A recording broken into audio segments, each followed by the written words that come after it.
Hey guys, what is up? Welcome to the Guilty as Charged podcast presented by the Chargers Podcast Network.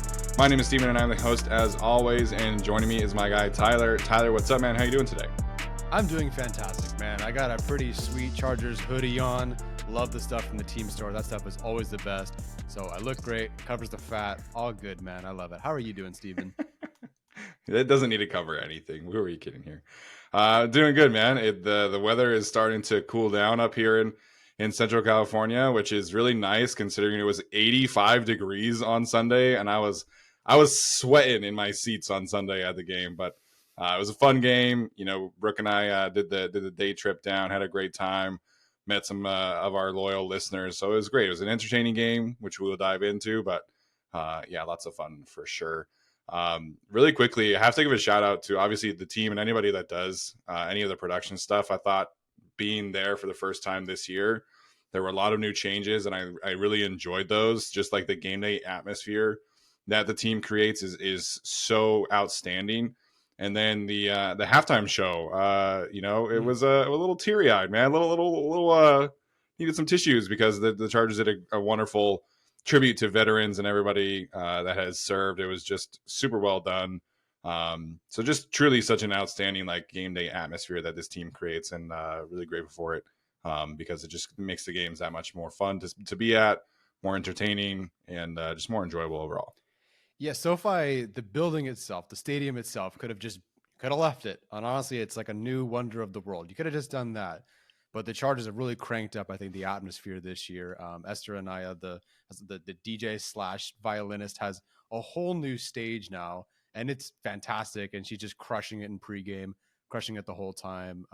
It's just fantastic. The King Aiden, fourth quarter sort of thing now, where he's got like a new every time he's on, there's something new now. It was just, I was at the first game where it was just him ripping off the jersey and swinging it. But he's got like belly paint now and his full like crown. Yeah. I'm just waiting for him to have like a sponsorship next. I don't know what it'll be, but like Lakeshore or something. I don't know. Like he's gonna have some sponsor next. It's awesome. Again, I love the atmosphere of being there. Win or lose, like you have a really good time. Yeah, and there were, like I said, there were just some new features that I noticed from last season. Obviously, the defense enters to enter Sandman now, which is, as a Metallica fan, super cool to listen to. There was like a 2-minute feature as well, right before the 2-minute warning in each half to get people riled up. So the production at game day is truly outstanding. If you haven't been to a home game at SoFi Stadium, just strongly encourage you to get out there and experience it, because it truly is an event that the team and the stadium just do a great job of. So that being said, we do have a game to dive into. We also have a game against the Packers at Lambeau Field to dive into a little bit today. Before we do that, of course, Tyler and I are fans of the team, just like you guys are. We are very fortunate to have this platform, but this is where we express our own opinions. This is not where we express the opinions of the team. We are not paid employees of the team. We are simply independent contractors to give our opinion on this platform, and we are very grateful for it. So that being said, Tyler, we're going to do a kind of a different show today. We like to mix it up on this show in case you guys haven't noticed. So we're going to do some general takeaways, and then we're going to do a take on Overreaction Monday. You guys are going to be listening to this on Wednesday, obviously, so there's going to be an Overreaction Wednesday, if you will. And then we'll do some little quick preview bits of the Chargers and Packers game. So it should be a lot of fun. Excited to dive into it. Tyler, let's get into it, man, because this was a huge game. You and I were both super excited for it. I think lived up to the billing from a final score standpoint. Obviously the Lions coming out victorious, unfortunately, but 41-38 just was an electric second half of this game with both teams just scoring at will, basically. So I'll start with you here. What's kind of your big standout as we kind of move forward from the Lions week and into the Packers game? That the Chargers may have started to find their identity on offense. And I don't necessarily mean that means that they found a set of plays that worked. The Chargers got punched in the mouth pretty early in that game on offense and defense throughout it. But the offense clearly was not working initially. There was the interception. They had one field goal. They punted twice. They really didn't get anything going until about 7 minutes left in the second quarter. And then Keenan Allen was just over it. And you could tell at the game when they zoomed in on him that he was just kind of like, yeah, I'm sick of this. Let's go win this game. And then Herbert, I'm glad you pointed this out because I noticed it at the game. After that run, they flashed to him and his face after that scramble that he had, where he picked up a first down, and like he had this look that was different. He's usually very like stoic or content or excited when there's a big play. I don't rarely see like angry and kind of just like Yeah. agitated Justin Herbert. And there was a point where it just felt like Kellen Moore, Keenan Allen, and Justin Herbert just said, you know what? Our backs are up against the wall. We have to win this game for our team. And I'm one of the best receivers in the league right now. You're one of the best quarterbacks in the league. Let's just go beat up that defense, dude. And there was just some aspect of like confidence and swagger and almost aggression that this offense had that I hadn't seen in a while.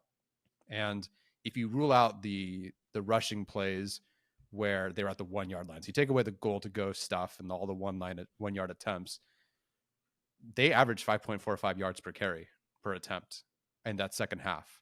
I mean, they really started to figure out everything. And they had the speed option to Austin Eckler. And you could just tell they all started to figure it out. And I think their identity of we're just going to go win this thing and we're going to be aggressive and die trying, that's kind of like an identity I feel like they can lean into and springboard forward into against the Packers, who have a very depleted secondary right now. Yeah, I think that's a great place to start. Obviously, a lot of people will want to talk about the defense, and we'll get to them for sure. But the way the offense played, and specifically those two players, like you mentioned, I thought was truly one of the best games from a quarterback receiver duo that I've seen in some time. And I think Kellen Moore also was really locked into that. And I just really loved the plan watching it on tape, loved watching what Kellen Moore was dialing up to get Keenan Allen open. Ted Nguyen, who writes for The Athletic, who's been on this show with us, featured, Kellen Moore's plan for Keenan Allen in his article, where every single week he highlights his favorite coaching decisions of the weekend in the NFL. And watching the tape early, you saw the Lions have a very clear plan of, we're going to try and take away Keenan Allen. We're going to make your other guys beat us. We're going to dare you to run the football, and we're not going to let Keenan Allen beat us. And I think for the first quarter, it was working. You saw Justin just kind of hang on to Keenan, in certain instances where he usually is so quick as a processor, and Keenan's doubled, or there's a guy crowding him, or there's just kind of safety help over the top. And early on in the second quarter, Kellen started to just use him as the motion man. He would use him motion into a bunch set, motion him to be the X receiver, which we don't really see a ton of for Keenan Allen, but it's a way for Kellen to draw up one-on-one matchups for Keenan Allen. And like you mentioned, they were aggressive with it. It wasn't just usual like option routes, like Keenan isolate in space and work his magic. It was post routes, it was corner routes, it was vertical stuff down the field. And I think that's ultimately what got them going.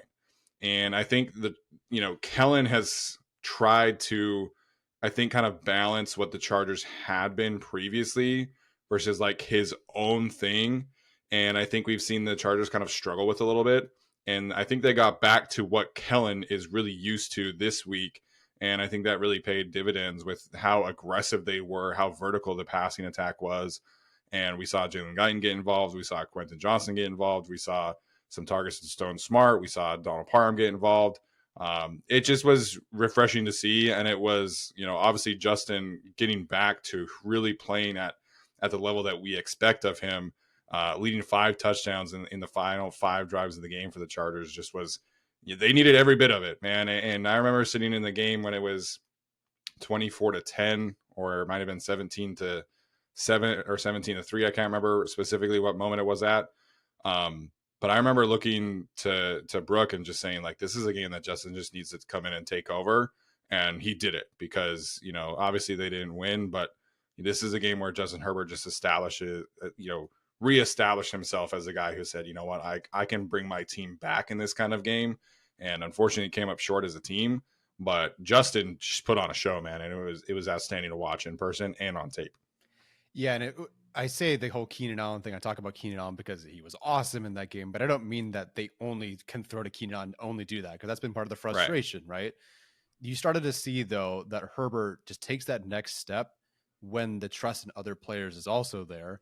And there's two plays that really exemplify that. One was the fake screen to Darius Davis to the right that ended up being the Jalen Guyton touchdown.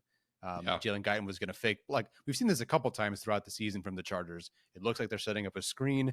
Oops, there's a wide receiver running past me, touchdown. But you look at that throw, man, that's one of the Herbert throws. One of those ones where if you gave me 2 billion tries to make it, I would lose all 2 billion of them. You ask most college quarterbacks to make that, and they will not make it every time. Herbert can. And there's just that trust in him and trust in Jalen Guyton, the guy that he threw his first touchdown pass to, guy he threw up a jump ball against Jesse Bates to.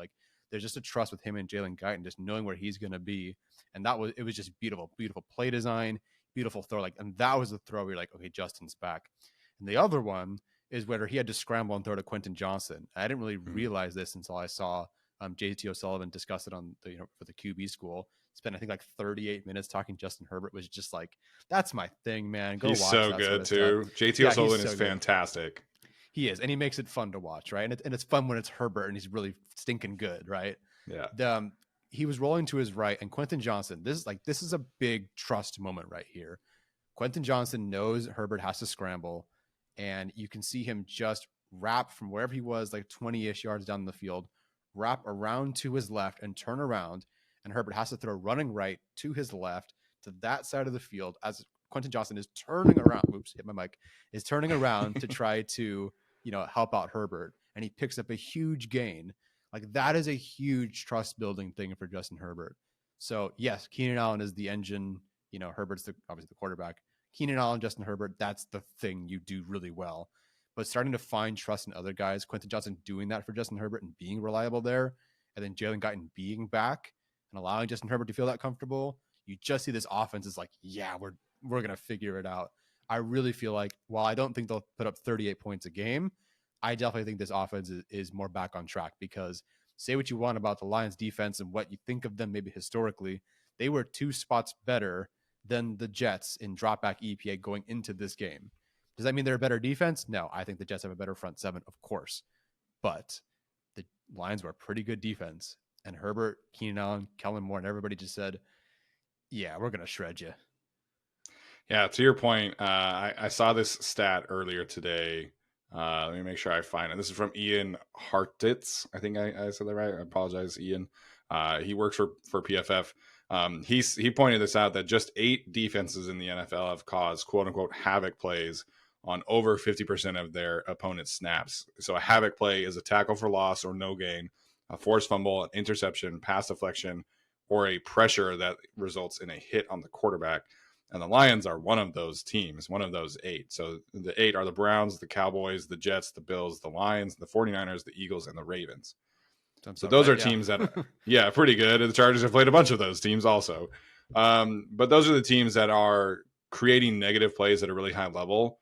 And the Lions rank very highly in several categories. We talked about it on our own channel, how difficult this defense makes things on you, because they're so sound. They're so aggressive. They have just a young, fast defense. And for Herbert to play like that, I thought that the Chargers could put up points, but for Herbert to do that, at one point, there was no Keenan Allen on the field. There was no Gerald Everett on the field. He's throwing to 3 receiver sets with Quentin Johnson, Jalen Guyton, and Darius Davis, and Stone Smart is out there.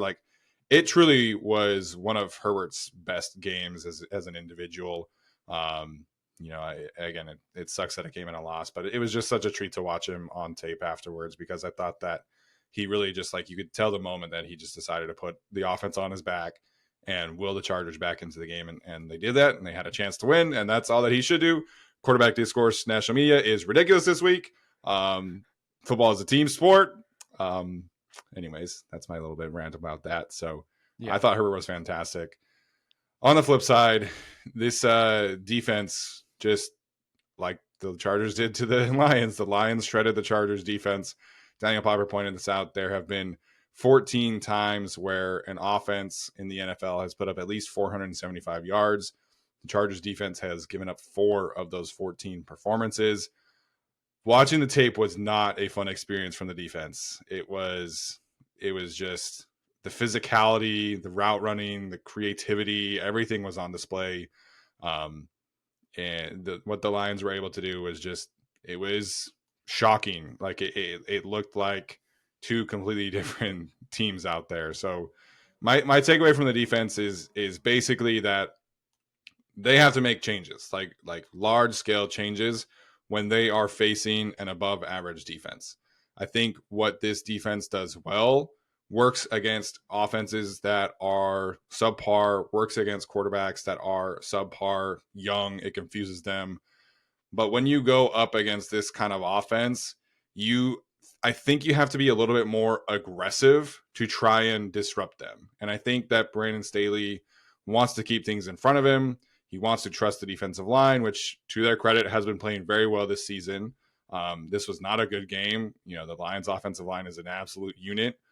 But I think in these moments, specifically against these kind of offenses, you need to be much more aggressive. You need to play faster. You need to play more chaotic, almost, I would say, just because the plan that we have seen for them to try and keep things in front of them is not working. And then also, if you can't stop the run, like they couldn't stop the run on Sunday against the Lions, it just creates problems. So I would hope that when the Chargers play the Ravens next week, or when they play the Bills in a few weeks, or they play the Chiefs in a few weeks, whatever the case may be, that we see Brandon Staley make some adjustments and become more aggressive, because I think that you have to introduce some chaos into the things, because if you just kind of sit back and do what you've been doing, I think this is going to be the result against any above average offense and any above average quarterback. And obviously, I don't want that to happen. I don't want to see that statistic continue to grow in the wrong direction. I would like to see this defense be able to get some stops in some key moments, because, like you mentioned one time on the show about having that feeling of dread almost when Patrick Mahomes is out there and the Chargers defense just kind of has no chance. That's what I felt on Sunday. And I just, the Chargers score. They get back into the game, and then it's a 75-yard touchdown run to David Montgomery right off the bat. Justin Herbert leads this great, drive with 6 minutes left in the game, ends in a touchdown. And the first play after that on defense is Khalif Raymond for 38 yards. Like, it was backbreaking from a defensive perspective. And I think the answer to that is be more aggressive, crank up that blitz rate, press the receivers, and just get more physical and introduce some chaos into things. I think that really is how this team has to live against these better offenses. And that obviously was not the case on Sunday against the Lions. It was as bad a defensive performance as I can remember, in the sense that I don't recall an opposing offense having this much success against the Chargers in a game that I've watched live. It felt like everything worked, and the percentiles certainly work out that way. Everything for the Lions, you name it, third down, early down, passing, rushing, drop back, whatever you need, it's 95 percentile or higher, pretty much. A lot of things are 99th percentile. Only reason it's not 100th percentile, I think, is because the Dolphins played the Broncos earlier this season, and that's it. It's just unfortunate, because we hope for there to not be like a fool's gold moment, and I was definitely more in the middle, where I thought, okay, the defense wouldn't be as good it has been the last 2 weeks. There's no way it could be, but it also won't be like it was maybe against the Chiefs. And boy, it was as bad as I can recall. And like you mentioned, there's whatever they're trying to do when there's plays going on in front of them and there's opportunities for yards after catch or whatever, however they feel like they're playing or intending to play, it is not working. And you look at the three best coordinators they faced so far this season, the Chargers have given up 108 points and 1,552 yards to the Dolphins, to the Chiefs, and to the Lions in those three games. And that, frankly, is just unacceptable results. You can't, obviously, you can't win games like that. And it's rough, man. It was rough to sit in the stands and watch that. The Lions picked up 295 yards after the catch or after contact in that game. They could have done whatever they wanted, and there was nothing that was called that could stop them. So I'm not someone to sit here and suggest I know what the changes need to be, but you've got to face some really good teams coming up. The Ravens in particular are that next true test for your defense. Something has to change. I don't know what it is, but like you mentioned, it can't just be, it's no longer an issue of, I mean, not that it doesn't play a part, of leverages and gap integrity and stuff like that. I don't really think it's just, we can coach and change this a little bit and tweak this and we're done. They were flat out outclassed and out coached and out schemed. And it's been a consistent theme now this season. So whatever it is, it has to be some pretty big changes. I don't know how you adjust your scheme of what you change or who you play, but things need to change because Justin Herbert cannot throw for 4 touchdowns, granted 1 interception too, against a good defense like that and lose, because he deserves better than that, to be completely honest. Yeah, I'm not sitting here and asking the Chargers defense to be perfect, and I thought that they would come back down a little bit to earth against the Lions, because I just think the Lions are so well coached on offense, and they have one of the best offensive coordinators in the league. They have the personnel to really score points, and then offensive line. All due respect to the Philadelphia Eagles, I think the Lions' offensive line might be better than them. What Penei Sewell did on Sunday was ridiculously good. So I figured that the Chargers defense would struggle a little bit more. That being said, I still expected them to be able to, get 4 or 5 stops, and it just every single drive was at least past midfield for the Lions. Even the punt that the Chargers forced in the second half was at midfield. It was past the 50-yard line. So there were some good moments. There were some good standouts for sure. I thought Dean Leonard came in and gave the team some really good ball. Obviously with Michael Davis being sick and reportedly throwing up before the game and everything, just being thrust into the starting lineup against this team. I think Dean Leonard showed that he can, be a reliable player when called upon. I think Otito Ogbonnia coming back from his injury stood out really well.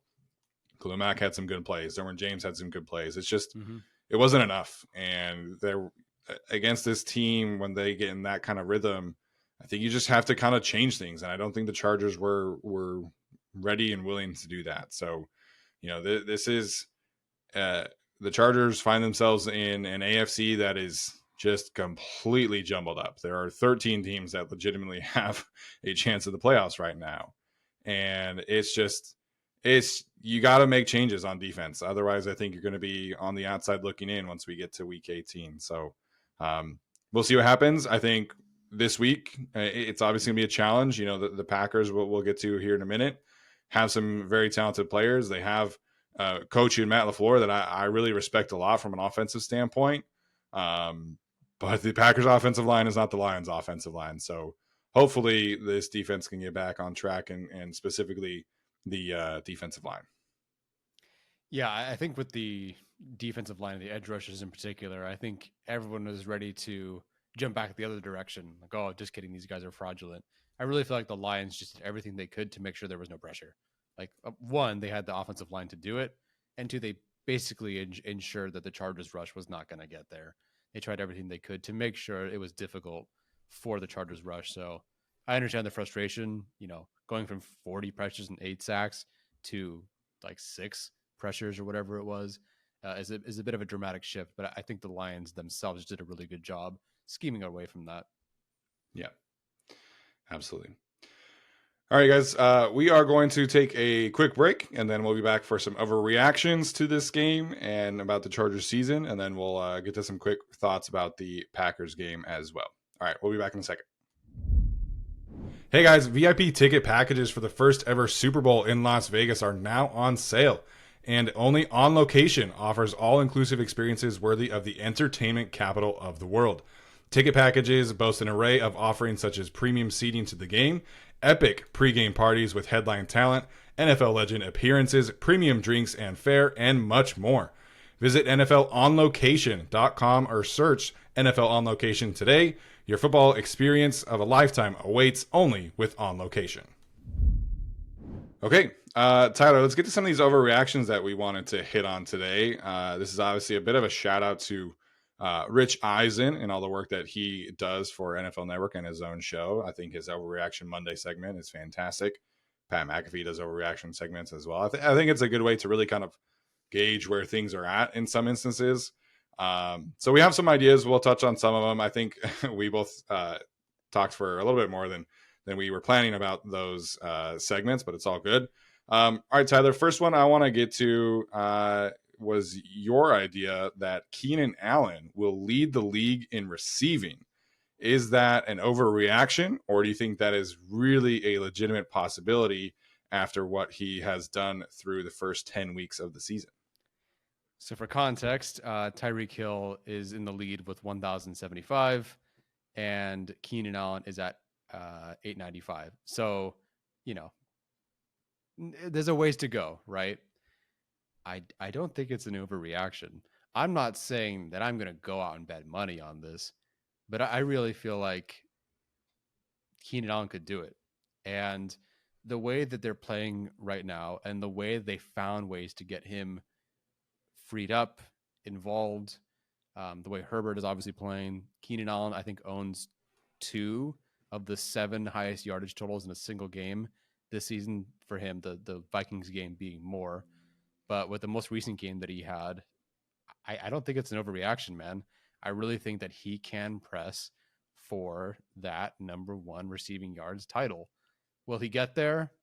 We'll see. But I do not think it's an overreaction. I think with the way that they're clicking right now and the kind of angry nature that he's sort of playing with, where he's over it, and obviously Herbert and Moore getting him open, it's a great 1-2-3. I think they'll pull it off. I think he could. Yeah, I think he definitely could. Tyreek Hill and Keenan have played the same amount of games. For those who were wondering if that was a thing, AJ Brown currently second in the league at 1,005, and then CeeDee Lamb at 975, and then Stephon Diggs is right behind Keenan at 868. Those really feel like the 5. Maybe we could see Amon-Ra St. Brown challenge for that, but those feel like the 5 that have a chance of winning that thing. Obviously, the Eagles, they like to run the football a lot. They also have Devontae Smith. Maybe he kind of comes back down a little bit. Stephon Diggs, the Bills are starting to figure out that Dalton Kincaid exists. They're starting to run the ball. They also fired their offensive coordinator today. So maybe it really comes down to Tyreek, AJ, CeeDee Lamb, and Keenan. But Keenan's not far behind him, man. And I think, regardless of how you look at it, what we know is that Keenan Allen is having a career season, which we kind of figured might have been in the works watching him at training camp, just shredding it every single day. But what he's doing at his age, it feels pretty unprecedented to me. There's not many seasons from receivers over 30 years old that have this kind of impact. And, I tweeted this out yesterday. If you take there have been 18 games since he came back from his hamstring injury, which was week 11 last year. In those 18 games, he's recorded 181 targets, 138 receptions, 1,549 yards, and 10 touchdowns. So he's putting up legitimate numbers right now. He's also currently tied for 5th in first downs created. He's 10th in passer rating when targeted, and he's 9th in yards per route run. So however you want to shake it, the dude is having a career high season. The Chargers posted a great meme on social media about him not being top 5, and then he's top 5 in every regular statistic, and then all of that stuff too. So I don't think it's an overreaction. I think the Chargers have some favorable secondaries and passing defenses coming up. I think this is a legitimate possibility where Keenan can continue his hot play. Justin obviously trusts him at a really high level. Kellen is designing great stuff for him. So I'm going to say not an overreaction like you. I think there's a legitimate chance that this happens. I love that. What a story it would be to just in your oldest season, in your latest season, you think that maybe you've got, who knows? It could have just been the next year or 2, and that's it. To put up the best numbers of your career is pretty cool. Anytime we can project that Keenan Allen's going to be on the team longer is good with me. My favorite player on the team. Okay, my question, my potential overreaction here. The Chargers will head to Green Bay and they will lose. All right. So the Chargers obviously have kind of had a pattern so far this season: lose two, win two, lose two, win two. Wait, is that right? And then theoretically, the next one would be losing. So the Packers, I think, are being a little bit slept on in terms of the fan base and the way that they're kind of talking about this team. Obviously, the game is in Lambeau. I don't know what the weather is like, but it's November. I assume it's going to be cold. It is an early kick, which we've seen the Chargers kind of struggle with in previous years. So I guess I wouldn't be shocked, but to me, this is an overreaction. I think that the Chargers have shown that they can and have beaten teams like this.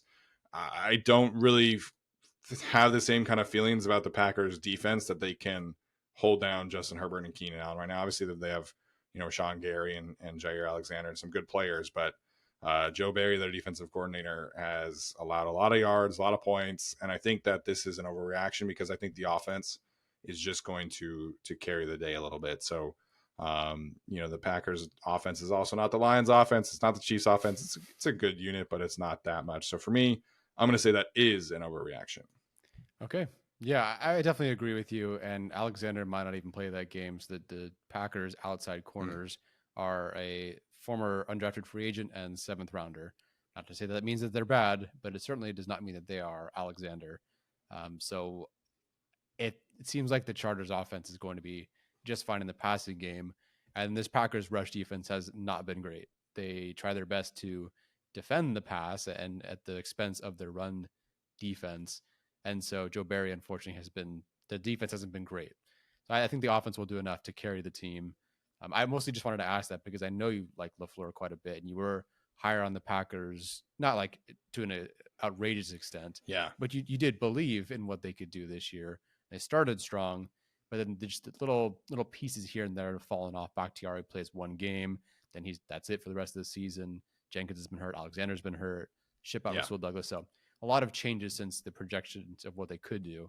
So I was just curious how you felt there. So no, I don't. It is an overreaction. I do not think the Chargers will go to Lambeau and lose. Yeah, I mean, I picked the Packers as a playoff team heading into the season.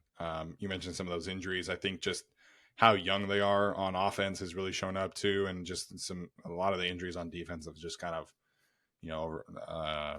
overtaking them a little bit. Offensive line issues as well. So, all right, next one here we wanted to discuss because there was a lot of narratives obviously happening on social media about the Chargers edge rushers having played fantastic against the Jets, awesome against the Bears as well. Generally just having a pretty good season, the three of them. A lot of people feeling that the Chargers edge rusher trio is overrated after what the Lions did to them this past Sunday. So, Tyler, is that an overreaction in your opinion? I believe that's an overreaction. There's levels to this depending on what you felt about the edge rushers and where you placed them. So overrated can mean a couple of different things, and depending on where you have them. But no, I do think it is an overreaction. You can't not do what you can't just undo and forget what they did against the previous two teams. Yes, the opponents were inferior, of course. Like the offensive line was inferior, of course. But you can't rule out what they did. And you can't forget about what guys like Thule and Khalil Mack have done against some better players throughout the season, some better teams throughout the year. I thought against like the Vikings, for example, Thule had an outstanding game. Is their offensive line, at least at that point, are they bad? No, that's a good group. Colton Miller isn't like great, but he's certainly better than what the Bears or the Jets had. And I don't know if it was Khalil Mack specifically against him, but Khalil Mack had his amazing day. So I just think this was an aspect where they had Penei Sewell. They had a great rushing attack. They had a really good plan overall. And I just think that it kind of avalanched into the edge rush just not being able to do much because there was no opportunity for them to do much. I will say it's a disappointing game, but I don't believe they're overrated. Yeah, I don't think they're overrated. You mentioned some of the good offensive lines that they've played well against, and we've seen that if you don't have an offensive line like the Lions, that they will potentially dominate your football game. So it's a unit that I think unfortunately ran into kind of a buzzsaw of an offensive line, and we saw Khalil Mack had I think it was 4 pressures. I can't remember. But the right side of the offensive line for the Lions was just like out of its mind. And Penei Sewell to me is arguably the best offensive tackle in the sport right now. what he did and has done this season is just truly outstanding. And that happens sometime. And I think also the game script from a pass rushing perspective was just not to the point where you want it to be. We kind of talked about this, the third down designer packages that the Chargers have been able to do with their four best pass rushers. Well, you can't get to that when every third down is 3rd and 2. So, Khalil kind of talked about this after the game. You got to be able to stop the run and then you can rush the passer. And we just didn't see that. So, unfortunately, I just think that this was a bad day from the Chargers edge rusher group. But I expect them to bounce back this week in particular. They do have a good matchup.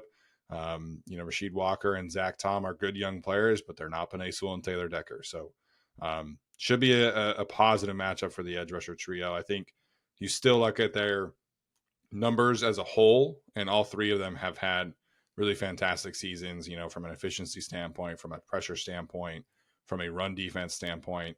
So I do expect them to bounce back. I think that this group in particular will be pretty angry about the Lions game, and I think they'll come out swinging against the Packers on Sunday. Yeah, I agree there. Are we going to do one more opportunity? Yeah, we'll do one more, and then we'll highlight some things. This is kind of highlight of both here, but Rashawn Gary, I think, is a quality player that the Chargers have up next. So I guess the overreaction take here is that Rashawn Gary is going to continue the trend of opposing edge rushers wrecking the Chargers' offensive game plans. That is not an overreaction. He is going to start the game playing over more so against Trey Pipkins. And while I think Pipkins and Sawyer, I guess to that extent, like that right side could hold up and the Chargers scheme could help, and they've improved running the football. So I think that will help. But I don't think it's an overreaction. I think we still have yet to see Trey Pipkins have a good game in pass protection in quite some time. It's been quite a long time. And unfortunately, they know one side is Rashawn Slater, therefore I will line up on the other side. So unfortunately, he does get the worst of it. But I think given Gary and how he's been so far this season, I think he will continue to, at least from the right side of the line, wreck the game plan. I still think the Chargers will do fine on offense. So I guess maybe not wreck the game plan, but I think Gary will certainly do a lot of damage. So no, not an overreaction. Yeah, I think if you look at what Aiden Hutchinson and the plan was for him, because I think those are two defensive lines that are similar, at least in terms of talent, because the Packers don't really have a second edge rusher that really makes you game plan for them. Preston Smith has accomplished a lot in this league, but he's not that kind of level where you have to game plan for him. Lucas Van Ness had 5 pressures in his first game and has 2 since that point. Kind of puts into perspective what Thule has been able to do as a rookie when Lucas Van Ness was picked 15th overall. So I think that you know where the threat is. You know that it's Rashawn Gary, Kenny Clark a little bit as well. Is kind of their version of Aleem McNeil. So from a game planning perspective, you should have very clear identification points. But Rashawn Gary, to his credit, among pass rushers with at least 100 pass rush snaps, Rashawn Gary is 6th in PFS productivity rating, which measures how often are you getting a pressure or a hit or a sack versus the amount of snaps that you're playing. So he's outstanding in the advanced metrics. He's 2nd in the league in pass rush win rate among edge rushers, trailing only Myles Garrett. So from an efficiency standpoint, Rashawn Gary is one of the best in the league. He obviously has a new contract that the Packers gave him a few weeks ago. So this is going to be another tough matchup. The Chargers have faced a lot of great opposing edge rushers. A lot of them have had their way with the right side of the offensive line. So it's a concern. But the good news is that that's the guy. You know that you can game plan for him. So I think he'll have his moments, similar to how Aiden Hutchinson did. But I thought for the most part, the Chargers had a really good plan for Aiden Hutchinson. I thought that Trey held up fine. I do agree that he's kind of struggling a bit right now, but I think this is obviously a great moment for him to have a standout performance, and I hope it is. But I do expect him to give him some help. The Chargers have really loved to live in empty packages to kind of get the ball out quick. So I think you can mitigate this somewhat. But so I'm going to go maybe mild overreaction for this one. Okay, there's levels to this one. Mild, semi-mild, hot ones or whatever. We can get their spicy. Yeah. Yeah. What did you? This is a very out of there question. I don't know if you paid attention. What did you think of Nick Vanna in this game? We're talking about tight ends and helping and assisting tackles, because it felt like live he was making a pretty strong impact on several plays. On replay, if you happen to pay attention to him, how do you think he did? Yeah, I thought that he was really good from a blocking standpoint. I thought that there were a couple times where they trusted him to seal off the backside, and I thought that there was a couple times where they trusted him to seal the front side, and he was good on that speed option play. He was the blocker out in front for Austin Eckler. So that PFF run blocking grade, I definitely do disagree with. There was one play where Lee McNeil, I forget what exactly happened, but he ended up blocking Ali McNeil, and Ali McNeil obviously got him. Like, that's just not a positive matchup. It might have been like a counter, a trap play, but for the most part, I mean, Nick Van Ness has been what I've expected. He's been a solid, reliable blocker. He's not going to like transform the run game by any means, but he's just trustworthy. I do think that Kellen's trying a lot of things to try and figure out how to run the ball effectively. There were some times where Jalen Guyton was kind of like a lead blocker, which I don't know if I'd be doing that personally. Love Jalen Guyton. I do think he's a fantastic blocker, but it's different when you're asking him to block cornerbacks versus linebackers and edge rushers. But so it's been good having Nick Vanna in there. I think he's a reliable blocker. We'll see what happens with Gerald Everett's injury status this week. If he is out, that obviously means the rest of these tight ends are going to have to step it up, including Mr. Nick Vanna. Okay, I mean, I think they will. And this Packers run defense, they play in their league. They play like the widest 9 you could possibly play. Yeah, I've seen that. So I have a feeling that the Chargers, especially in the run game, will start to really officially get back on track. Yeah, I'm excited because they do give up a lot of yards. So hopefully this is a game where you want to run Joshua Kelly down the middle. Be aggressive with Joshua Kelly, please. Hopefully that works out. That'd be fun to watch. All right, we'll wrap up our conversation today. This is obviously the first time that Justin Herbert and Jordan Love will be squaring off. This is a 2020 class reunion, if you will. Who knows what an alternate universe would look like where Aaron Rodgers is still a Packer quarterback and things like that. But Jordan Love has started to get into more of a rhythm. He had a hot start to the season. All those injuries, I think, kind of affected him. But he's had his 3 highest passing grades from Pro Football Focus over the last 3 weeks. I think the Packers are starting to figure out how to get him into a rhythm. He's spreading the ball around a lot. A lot of Packers receivers touch the football. They have like 4 receivers that are very involved. They have the 2 young tight ends that are very involved. So Tyler, what's kind of your thing that you're looking for in regards to this quarterback matchup between Justin Herbert and Jordan Love? Really just what I think will inevitably separate these two, and maybe even what potentially did pre-draft, and that's that who takes care of the football in these instances. And I think Jordan Love in college, for all the spectacular plays you can make, there was also an aspect of like gaming and just trying like a little bit too much, and I cannot say that I've watched a whole lot of Packers football. I basically only have to every 4 years. Yeah. But now Jordan Love has literally only played like this has been really his only year. I just think that Herbert has just a little bit more in terms of, well, no, maybe a lot more in terms of both protecting the football and then what we saw, what he kind of started to get back to against the Lions, which is that pressure to sack rate being so low. I believe they credited the defense with getting 12 pressures on him. 0 of them were converted to sacks. Like, he looked tremendous there. And I just think that maturity and the processing, I think that's what separates these days. So if I'm looking at a matchup, I know they don't play each other specifically, but if I'm looking at this matchup and what am I specifically looking for, it's the way Herbert is the better quarterback in terms of taking care of the football and avoiding sacks.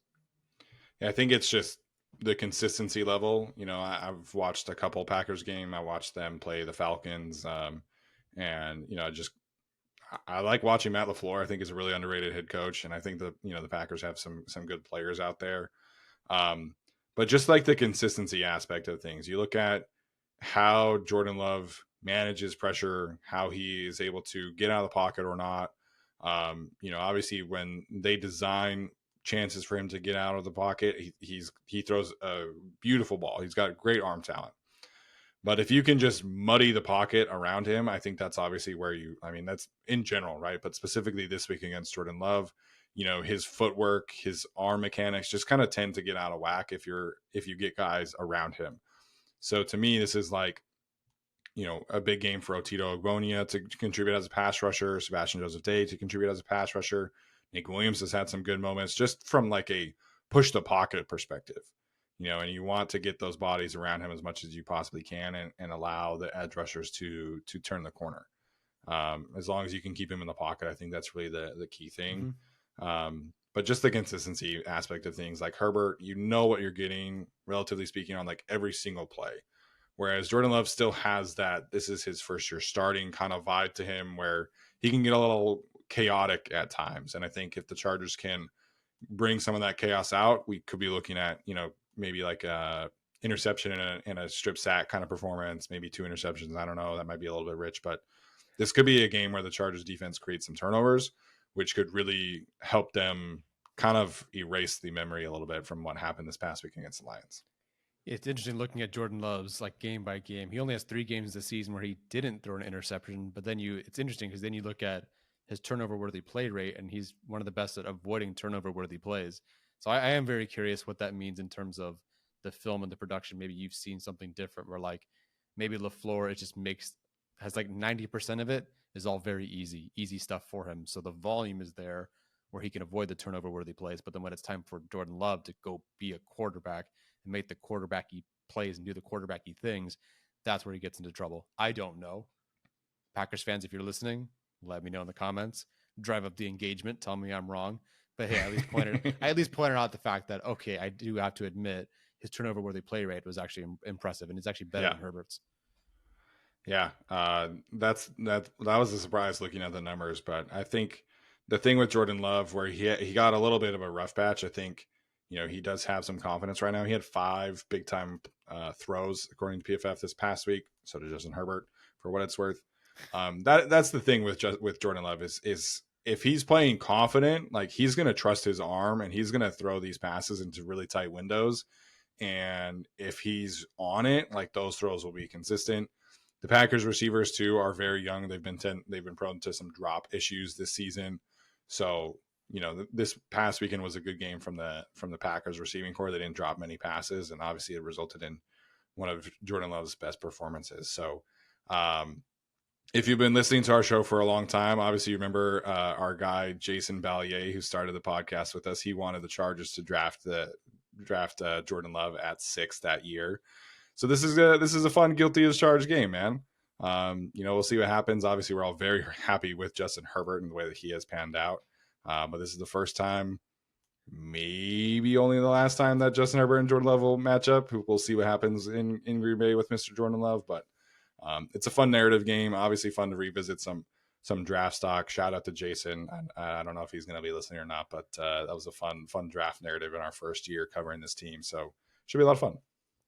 Yeah, so much has changed since 2019 when they last matched up. It was Mike Williams' first 100-yard game, Shane Steichen's first game as a play caller, and of course, Phillip Rivers was the quarterback. So a lot has changed since then. So who knows what'll happen in the next 4 years. Yeah, I mean, the Chargers were in a different stadium at that point. Devontae Adams, Aaron Rodgers were on the Packers, Randall Cobb. Yeah, it's really shows that the NFL really is not for long at certain times. So, Tyler, any final thoughts before we head out for today? Get it done. Break the streak of 2-2-2-2-2. Win, loss. Go get a win. And I think that you feel better about that. That is still 3 of your last 4 that are wins. And then you're coming back and you're facing the Ravens. So I'm not trying to look ahead to the Ravens. This is a tough game. But I'm really hoping they go win. I'm hoping that the Packers are a very average team, unfortunately, that you look at really anything and it's like they're 13th to 18th in every category you look at for the most part. So I think the Chargers, both sides of the ball, should look better. Well, I think one side of the ball should look better. I think the offense will be just fine. And I think they win. So really that's my final thoughts. And I hope they win because I love coming on here and talking about wins, man. It is way more fun. But we'll be here if they lose either way. Or at least I'll be here. It is way more fun to talk about wins. I will be watching this game on a cruise ship, so I will not be on this channel next week. Tyler will be here. We'll be joined by a guest that is to be determined to talk about this Packers game and preview a little bit of the Ravens game as well. And then I'll be back after Thanksgiving to break down that Ravens game. So should be a lot of fun. I'm excited for this one. I'm always excited for the games, obviously, but there's some really fun individual matchups that I can't wait to watch on tape. Should be interesting to see how this team responds. The Chargers have done a pretty good job recently of being backed into a corner and then responding in a positive way. So hopefully that trend continues this week. All right, guys, that's going to do it for us. Make sure like the video, comment, subscribe, all that good stuff really does continue to help grow the show. Go throw one of those over on our own channel, the Get to Use Charge podcast as well. I appreciate Eddie Olvera and Greg Kim for producing today's show. That's going to do it for us. As always, bolt up.